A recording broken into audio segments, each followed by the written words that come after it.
Welcome to this lecture about the relationship between dynamical field theory and then embodiment, how to link neural dynamic fields to sensory inputs and how to link them ultimately to motor behavior. So I want to show you these two aspects. First, really just illustrate how live sensory inputs, time-varying sensory inputs can drive fields. Not very surprising. And then show how neurodynamic fields can actually control motor systems in closed loop. That entails just one or two little steps that are extra. Here is a robotic demo that we developed like 20 years ago that makes it very easy to illustrate these kinds of ideas.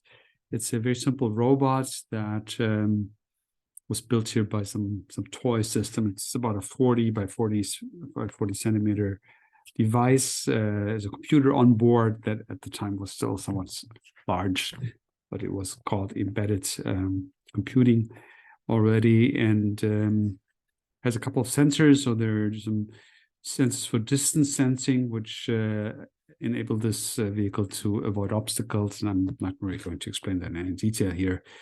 And the main sensor that will connect to it are actually here these microphones that are sensing loudness of sound. And these very, very simple microphones. There are 5 microphones mounted on this vehicle that really just pick up intensity. So it doesn't really do any analysis of the sound. And the idea was to develop a robot that orients to sound sources while avoiding obstacles. The vehicle itself has 2 active motors that drive the wheels. It has some passive wheels in the back and front to stabilize the platform. And it can just send currents to these motors, actually in a servo-controlled motor, so you can very precisely determine the velocity of turning of these wheels. And through that, you can determine the turning rate of the vehicle and which direction the vehicle goes.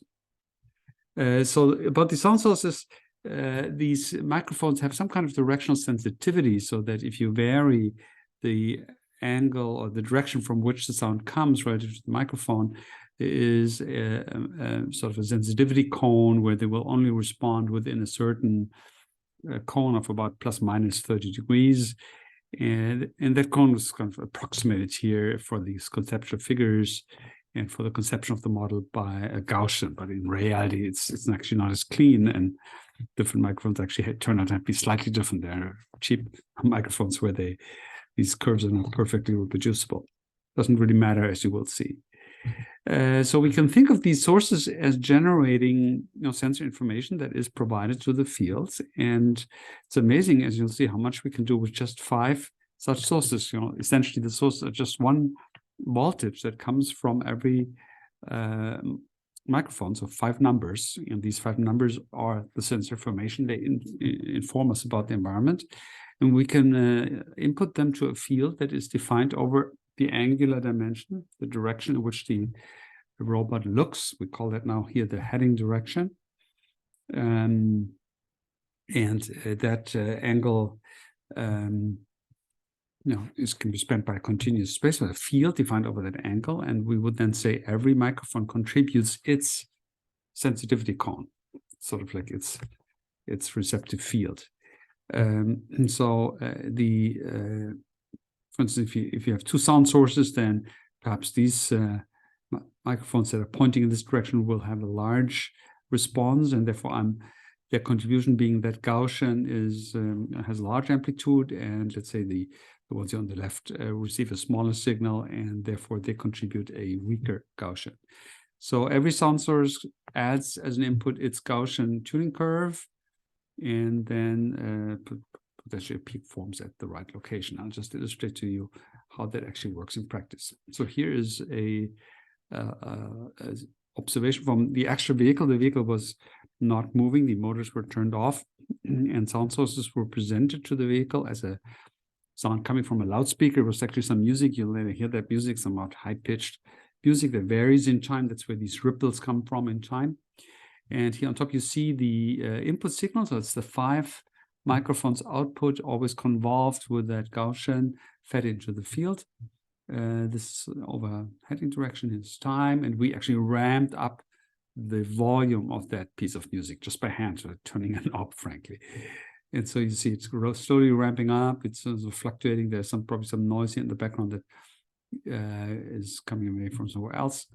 So there's really noise on that system, and the input is localized around the direction in which the loudspeaker was positioned. And as you see, a peak is induced in the field at some point. This is where the detection instability is induced. You can see that by the fact that the peak is actually quite stable and robust, suppresses noise, and the vicinity of the peak is inhibited, right? Just like in the field. So this is the property of the dynamic field, of course. So this is how detection works as the intensity of the sound signal increases.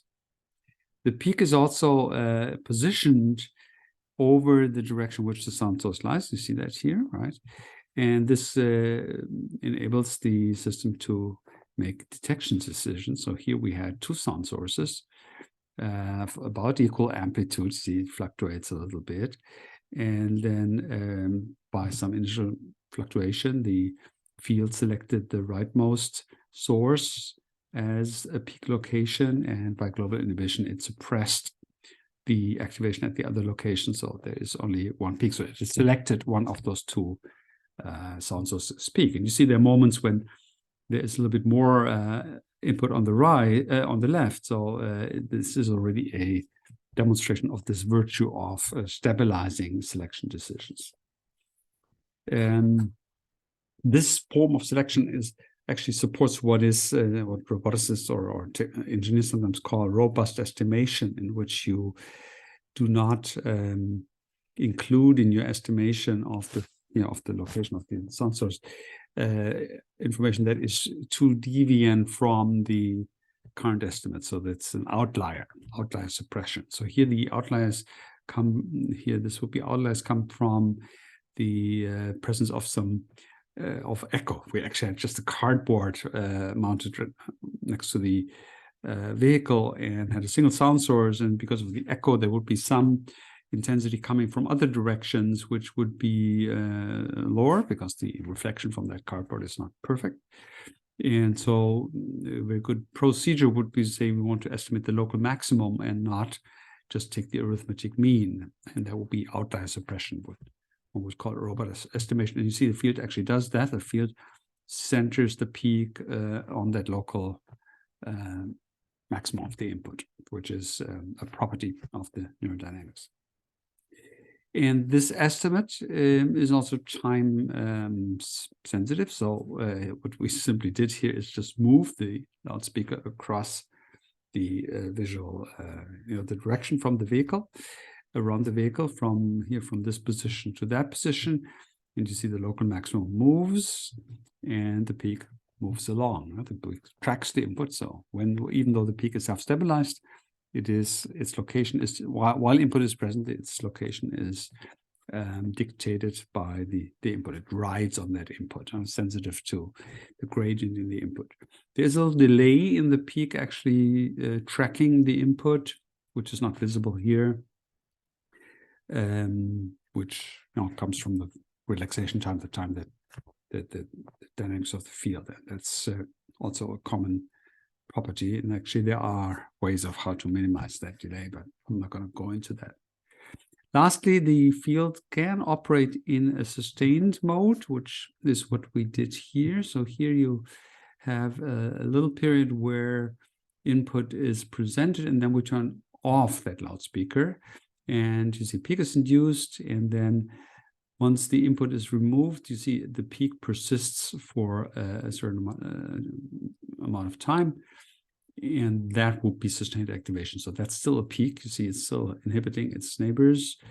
In this particular robotic demonstration, we actually turned off that sustained activation by lowering the resting level as soon as we detected that there was a peak but no input through some algorithm, which made some sense because if you have the vehicle drive around, its working memory about a direction from which sound source comes becomes invalid. Right? If you move around, then the angle under which you see that sound source would have changed. So you want to get rid of it after some time. So that was a little bit artificial in that model, but just had to distinguish between states where there is sustained activation and where there is none. And you remember from the dynamical, from the simulations that you did for exercise 4, for instance, that, or it was exercise 6, I think, that lowering the resting level takes you out of the mode where the sustained activation can be sustained, where it's stable.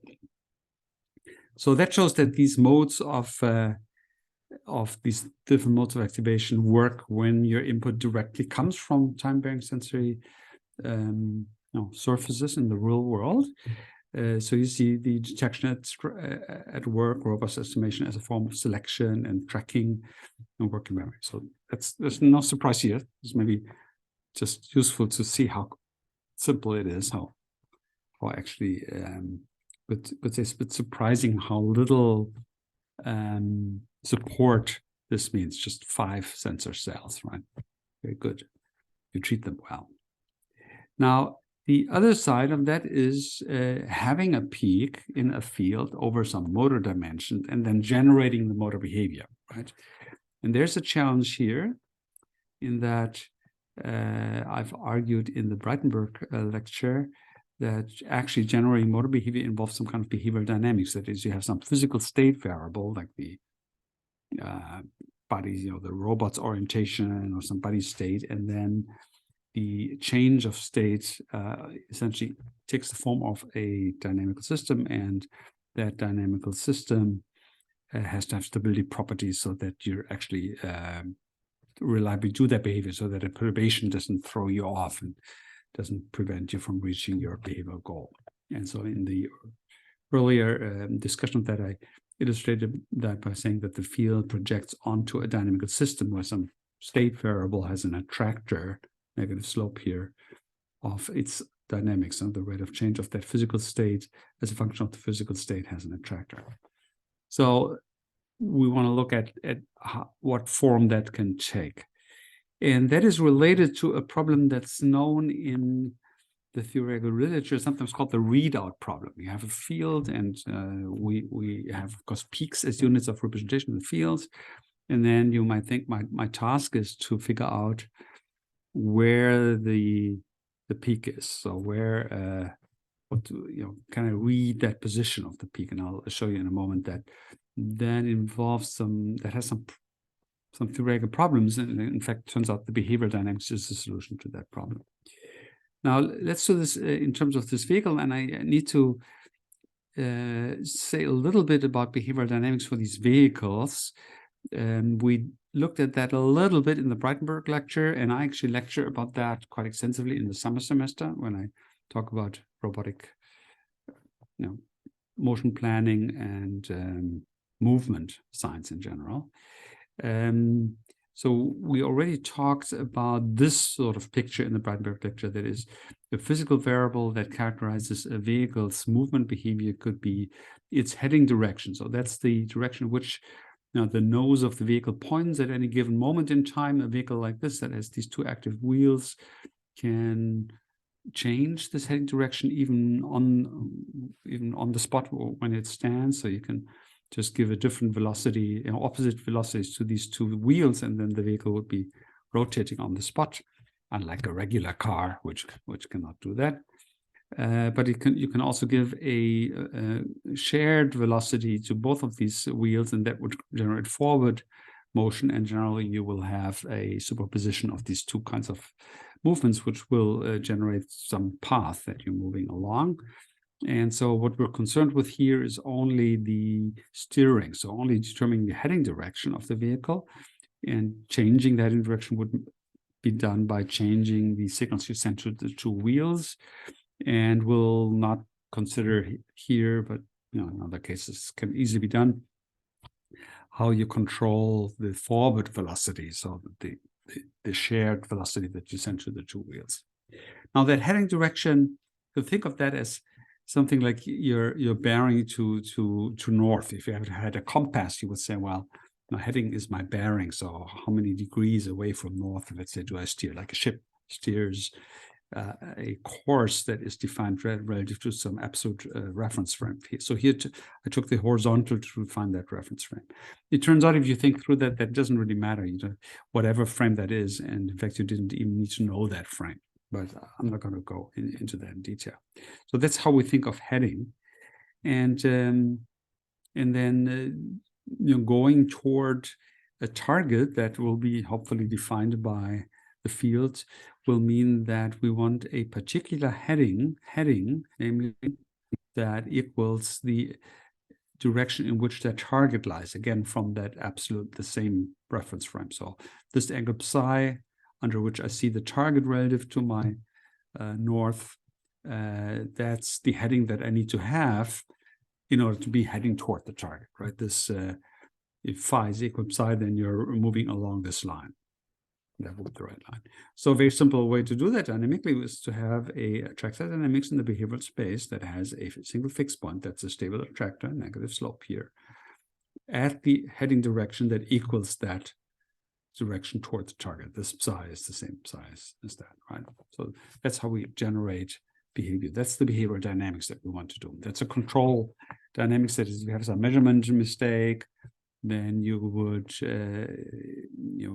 would induce some deviation from the target, and then this dynamics what you take back to the target. If you run over something bounces your heading direction off, like a rough spot on the ground, then once that perturbation is gone, you return to the correct heading by relaxing here to the attractor. And you can also track, if the target were to move, you could actually track the targets. All the things that I just demonstrated could be would work, create correct behavior if we're somehow able to put the attractor there where the peak is that represents the direction space. Remember the direction, we talked about heading direction for the vehicle, that is, we were actually representing where the target is by a peak in that space of heading directions. I'm glossing here over a coordinate transformation issue, and that's on purpose. We'll come back to coordinate transformations later in the course. Just want to point out that this way of thinking of movement in the plane, this is essentially vehicle motion, as I argued earlier in the course, where the sensor moves with the actuator, with the body, that is actually something that does describe human behavior and animal behavior, for that matter. So the fact that it describes human behavior was demonstrated by a team at Brown University, Bill Warren and his student Fajan, whose first name I don't remember. I was actually interacting with these folks, and they were inspired by our models for robotics that are of the nature I just showed, and they studied how humans navigate. They used virtual reality. So people were walking around in a large cave for virtual reality, where onto their visor there were some information about targets and obstacles, that served the purpose of controlling very well under which conditions they see the target, when they see it, under which angle they see it, and so on. So they were able to sort of measure in detail how the heading direction changes. This is the rate of change of heading as a function of heading, depending on where the target was and how far you were from the target. And I'm not explaining the details of that, but you could roughly see that there is this dynamical system here that is, we vary the initial angle of the target relative to your heading, and look at the turning rate, then it has, it makes a negative slope here going through zero, which is where the target is, and the amplitude of that depends on how far the target is. If it's quite far, then you're not turning as sharply. If it's very close, when it suddenly appears in your virtual reality display, then you're doing a rather sharp turn, meaning you have high turning rates toward the target. And a couple of other aspects of this can be compared to this dynamical model that we just looked at. In this kind of variable, it has also been observed as a neural implementation of how animals control their navigation in space. So there's a lot of work on hippocampal and extraneuronal neural activity when rodents move around in a cage and orient. And what actually literally people are actually using neural dynamic fields, using essentially the same mathematics to describe what populations of neurons in these areas do. So there are some neurons that really have tuning curves that are sensitive to the orientation in space. It's actually the heading direction, the head direction. So it's called head direction cells, because if you estimate where the animal is looking, then where the head is pointed, then as a function of that orientation of the head, you get a tuning curve here, looked as a polar diagram, that is very much like the, which would implement that a population representation of heading. Now, it turns out that these animals typically run in the direction in which the head is pointing. That is, they run and they look somewhere, they will be turning, or one could say that while they're running, they're always turning the head in the direction in which they're now turning.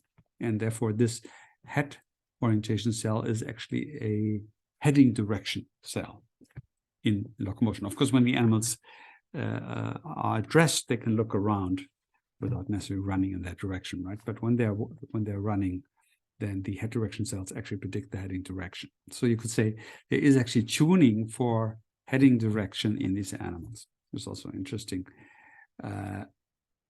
It's what's interesting about that is, again, it's with respect to some external reference frame. That's actually true. It's the heading, these tuning curves are attached to the cage. So if you vary the visual panorama around the cage, the turning, the heading direction representation actually is anchored to that. It will move with that under some conditions. So this picture we're using here is not unrealistic. I mean, it's not detailed neural mechanistic, but it describes well navigational behavior. So displacing a body in space in a plane, what the robot sort of emulates. Now, so how can I'll skip that. So there's some work in really observing this as rats move around. Now, how can a peak in a field bring about that behavioral dynamics? So the naive thing to do would be to do the readout. That is to say, if I have a peak and that peak is, let's say, defined of a heading direction, this dimension will be heading direction, I need to compute the peak position, and then I can implement a dynamical system downstream, somehow done. We don't explain exactly how the legs move and do that. That just gets this value where the peak is and makes the corresponding attractor. Now, that is a well-known problem, a readout problem, and it is sometimes used in neural networks by the argmax, calling a function like that, where they find the argument of this as a function where the value is maximal. That's, of course, not a neural operation, right? This is an algorithmic operation. And then there are ways of people try to implement that, for instance. So I'm not going to go into that, but it's a known problem. And what is the problem about it? The problem is that if you want to compute that, then the estimate that you make of where the peak position is depends on the overall levels of activation. So, for instance, one simple way to see that is to say, maybe I can consider the positive part of the field, which I would get after taking a sigma threshold function, as a probability density. Then I could just compute the theoretical mean. So if sigma of u of phi is a probability density, then phi times sigma of u of phi integrated over phi, that would be the mean with respect to that probability density of phi. So there will be an estimate of something like that here. So that would work well if sigma of u of phi is actually probability density, which means it's normalized. And of course, the peak is not normalized. The area under this is not necessarily 1. So to normalize it, I have to divide by the total area under the peak, right? Then if I do that, then effectively sigma divided by this integral, that's a probability density, or has that property of a probability density. I'm using a different integral letter here under the integral, because this is a separate integral, phi prime, and that's phi on top. So that is a possible way to visualize how you could take the neural activation you get at every field, use it as a weight on the particular heading direction where that activation is observed, to compute an estimate of the peak. You see very easily in this illustration that if you do it this way, then the normalization is really essential. So if you don't do the normalization, then the estimate will be biased depending on how much activation is the field. If you don't divide by this, for instance, and let's say you blow up the field, there's overall more activation, you get larger numbers. Everything positive, get larger numbers, and that will mean that the phi is to the right. You will estimate something further to the right. Or if the peak is really tiny, all the numbers become smaller, and then you get something to the left. So you will not actually estimate here this local maximum if you don't normalize. So it's really critical to do that. But you see the downside, of course, is that if there's no peak, then you have a problem. You're dividing by 0, right? You have to find some way of catching that case and getting rid of that problem. Now, it turns out that rather than reading out the peak, generating an attractor for the peak gets rid of that problem. And that is actually a general way of how one can deal with the readout problem. So here the notion is that if I have a peak, what I want is a dynamics. I call this now x, the dimension being x. Of what I want, so it's the same axis here on the right, but this is the rate of change of x at the read out level, the dynamical level. Well, here's activation. And the notion would be that if there's a peak, I want to have a dynamical system that has a 0 crossing where the peak is located and a negative slope, so it's an attractor. And that makes the behavior converge to the value where the peak is. But if there's no peak, what I actually want is a neutral dynamics, marginally stable dynamics that is no rate of change. So if I have any other contribution to this dynamics, it's not hindered by that. So this field doesn't vote for any particular heading direction. You can go, or particular value of x, you can stay at whatever value of x you initially had. So with, how can we mathematically do that? Here is a way to write that down. So if I have a peak here, I'm writing here the peak, just as as computed earlier. Phi minus phi peak would be with a minus sign here would be a straight line as a function of, sorry, I'm using x here and here phi. I should just notice that now. I should have used phi here at the bottom. So x minus x peak, or phi minus phi peak, would be a straight line with a negative slope. If I have this minus here in front, which has a 0 crossing at phi equals phi peak. So this is where the 0 crossing is, where the peak is. Now the trick is that I make the slope in front of that linear function proportional to the total activation in the peak. This is this sum over all sigmoided activation, right? So if there's no peak, this is 0. So it will make this case. And if there's a peak, it's non-zero. And now it's a bigger peak, it will just make it more stable, make it faster to relax there. So this does the trick. This is a way to do that trick. And in a moment, I'll show you that it also gets rid of the problem. And I think I have that. No, I don't. So actually, just let's do it mentally. So if we insert the formula for the peak here, remember this is how we could theoretically compute the peak. You see in the denominator, you have that normalization factor. So if we now multiply that with that normalization factor, it cancels. And so all we're left with is this term here on top, which is written down here. So this is actually, I've changed the letter here. This is phi prime, sigma of phi prime, d phi prime. And this here, I just put under the integral, I can just as well put that under the integral. Then I have phi minus phi prime, in this form.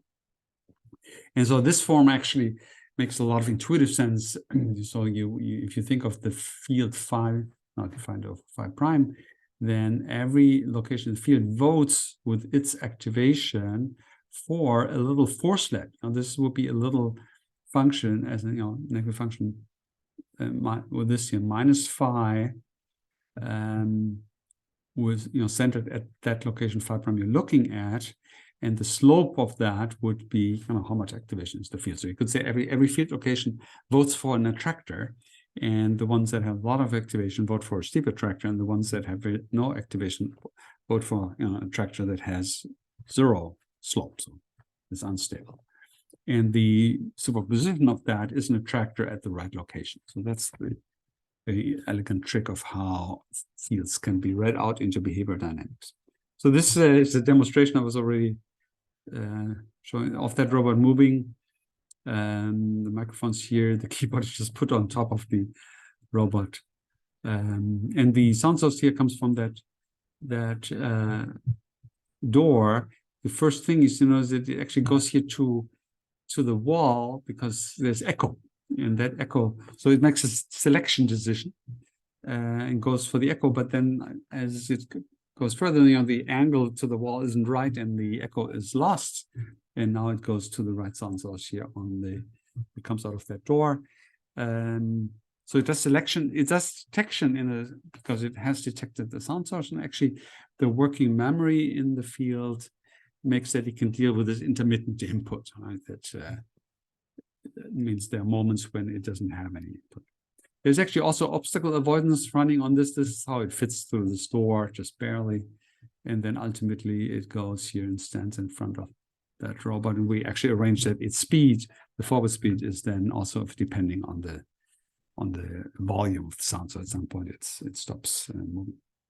So that's sort of a very simple demo that all of this can be done. Now, the last point I want to make, this is a robotic demo, right? And you see this navigational behavior of animals, of course, involves a much more complex actuator problem where it's actually walking, right? And walking is actually quite a complicated thing where the legs are activated in a rhythmic pattern and muscles drive the legs and so on. It's not doing these wheels. So this is a more abstract description of how you do this orientation behavior. So in actual organisms, we have muscles driven by brain signals ultimately. And I'll show you in a moment that these brain signals are already by themselves in rate code, as I mentioned again in the Breitenberg lecture. And they're actually temporally structured. That is, before we start a movement, the activation takes off, and then at the end of the movement relaxes. So you could ask yourself, does this way of thinking of saying there is some peripheral dynamical system or behavioral dynamics, does it actually really work when you look at this in a more refined way at muscles? And this is a big topic. I'm lecturing the entire summer semester about aspects of this, but just roughly speaking, I'll guide you through this and show you, yes, it is actually in the same league, but it's a bit more complicated than that. So here's an illustration of that fact that the periphery has rate code, as I claimed when I talked about Breitenberg. So this is from a textbook, a very good graduate text in neurophysiology, and illustrates the force generated by a so-called fast twitch motor unit of a muscle that with a motor neuron that makes its synapses directly on the muscle, just elicited, just transmitted one action potential, and one action potential leads to a transient twitch of force. So that's a unit of force here. And if you fire repeatedly at different rates, these are different rates, then the muscle, this particular motor unit, is a sort of a part of a muscle, generates levels of force that increase with increasing frequency of the incoming signal. So that's rate code, right? The higher rate of the neural signal, the larger the physical thing, which would be the force here generated by the signal. You can see that even the muscle force generation itself, without anything moving yet, this is isometric. The muscle is just connected to some force measurement device. Even that is entails some dynamics. As you see, it takes some time for that force to build up. And there's sort of a characteristic time. In fact, fast switch versus slow switch motor units, which also exist, differ with respect to that. So there is some dynamics. We call that muscle dynamics, which is well understood and needs to be modeled if you want to explain these kinds of time courses. But that's not the dynamics I'm actually talking about, even though it's also there. I'll come to that in a moment.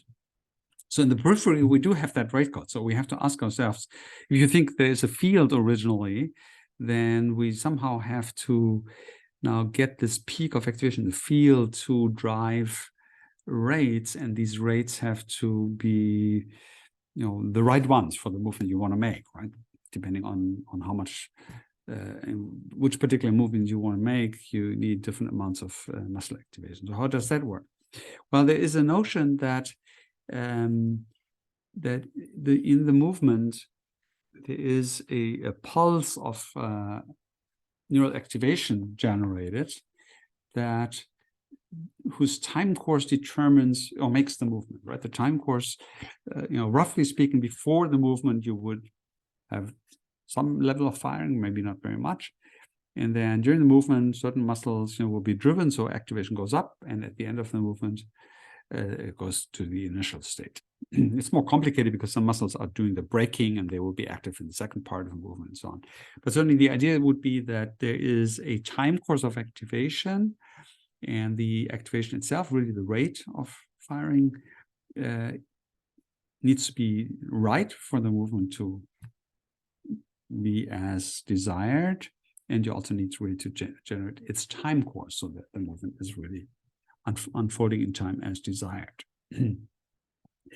And the idea is that actually happens probably in motor cortex, or as motor cortex outputs its activity to the spinal cord and other control systems downstream. So here is one source of evidence for that. This is the population activation in motor cortex of the type that we discussed earlier in the course.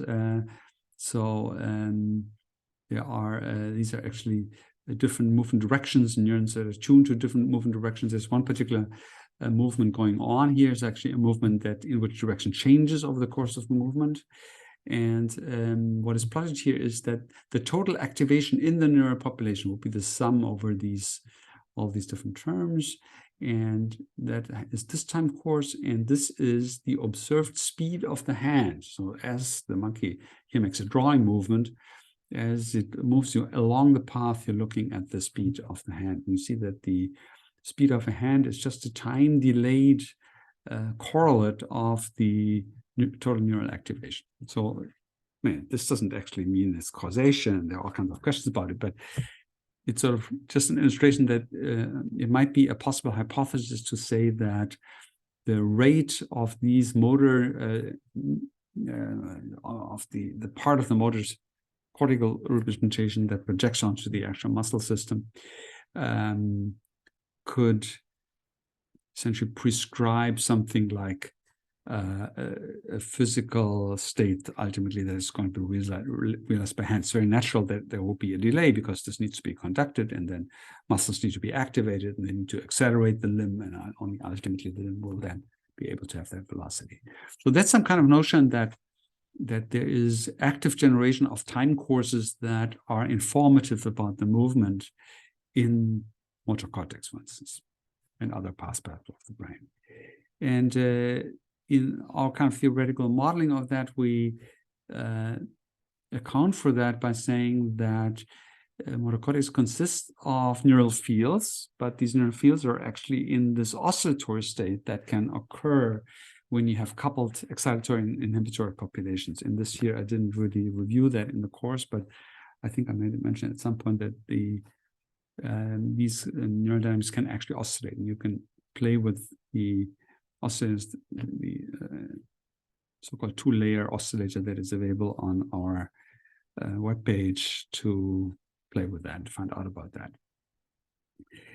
So this is from a model where we just somewhat systematically studied that, and just illustrates that we can generate movements of different peak velocity, which leads to different durations of the movement. So this is a bank of such neural oscillators and just their velocity, and then this is the bank, the variety of hand velocities that are generated in a complex model that I can explain now, that has muscles and all kinds of other transformations.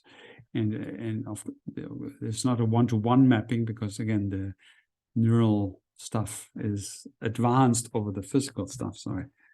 And but roughly speaking, the brain signal and then the motor signal can be brought into that kind of correlation in this model. Here is sort of one illustration from a doctoral thesis that's going to be defended actually in 1 week, where at the core of it are banks of such oscillators, neural oscillators for two components of movement, the forward and the vertical component of the movement, and then neural fields of the type that are used to start these oscillators, to tell which of the oscillators to take, which frequency and which direction. And there's some machinery for obstacle avoidance, which I'm not going to go into. And so from that, you can actually generate naturalistic movement, that is movement that matches human performance in the presence of obstacles. So roughly speaking, this sort of approach is the more detailed way of how behavioral dynamics may emerge from neural fields. Now, the last point to recognize, but it was over that. So all of this, of course, I said, the hand in space, but then you have all the muscles. So what you need to do is transform the hand in space command into something for the muscles. There's it's called the degree of freedom problem. And there's a lot of work about that, and I'm gloss over that. So the last point I want to mention is, where's the behavioral dynamics? So there is, of course, behavioral dynamics in the physical sense, that the hand needs to be accelerated, and that has inertia and so on. And I pointed out that the muscle is also in the physical system, so it does take some time for the force to be generated by the physiological mechanisms. And there are models of that. But there's also a neural closed loop that is really a control theoretical closed loop of the kind that we kind of envisioned when we talked about, for instance, Breitenberg vehicles having this closed loop behavior. And that's actually the peripheral reflex circuitry. And the most important of which is the stretch reflex. And actually, it turns out that if you don't have the stretch reflex, you can't move. So the stretch reflex is actually existential for movement. So the stretch reflex really is a monosynaptic reflex, very simple, where the motor neuron that drives the muscle, that's the one that we were showing in this first slide, it drives the muscle, more activation here drives the muscle more, is in a closed loop with a feedback signal that a sensory organ in the muscle, the spindle, fires in a way that reflects the current length, how much the muscle is stretched, and it's the rate at which it is being stretched, and that resists stretching. That's called the stretch reflex. That means it generates muscle force.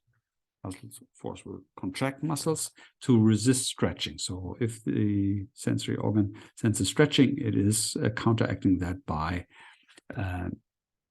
activating the muscle. So your muscles can only generate action by contracting, right? They are passively extended on the antagonist side, and agonist side, when you actually make the action, they shorten.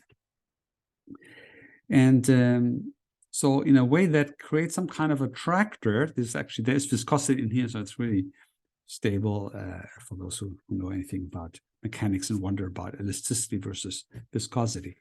This really creates a stable state. It would be called a postural state, that you need the other muscle to. There are always two muscles. So I'm just looking at one muscle, let's say the flexor, and that creates a stable state for her that resists any perturbation that would extend the muscle beyond the transient. And so what you see here is that I can't explain the details here, but the signal that is being sent to the muscle is not this red one, it's this blue one.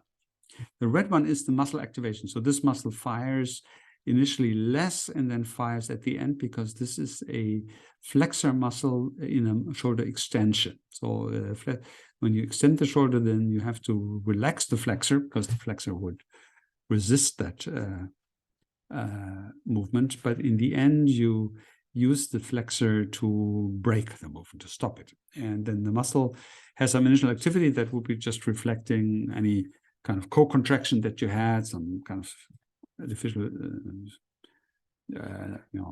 firing that stiffens the arm, and then it drops below that, and in the end it returns to that same initial level. So that's okay for the muscle. But the signal you send to the muscle is actually not like that. The signal you send to the muscle ends at a different level, because that different level actually sets up the attractor at the new state. It's a shifted attractor. So you can see that this signal that is sent down is actually specifying an attractor, and the attractor is established by this peripheral reflex loop. Now, again, this is not something that you will understand in detail right now. But if you have in mind that there is this complication about how muscles and limbs and so on actually make behavioral dynamics, well, it lies in this level, at this level where that's actually happening. And between those, there is a process we have not actually addressed, which is this timing. How do you generate a time course of behavior? So that's where this is more complicated, why I don't use this sort of movement as an illustration of embodiment in most of my lectures. Good. So the second conclusion is that neural dynamics can drive behavior by steering behavioral dynamics. Now you see how roughly that would happen for muscles. So this is a shorter lecture, and I don't want to go very deep into that, because that opens, of course, a whole can of worms. But just to circle back to the beginning of the course, where we talked about Breitenberg and embodiment, and how the linkage to sensory and motor motivates our use of neural dynamics. And now you see how that actually works.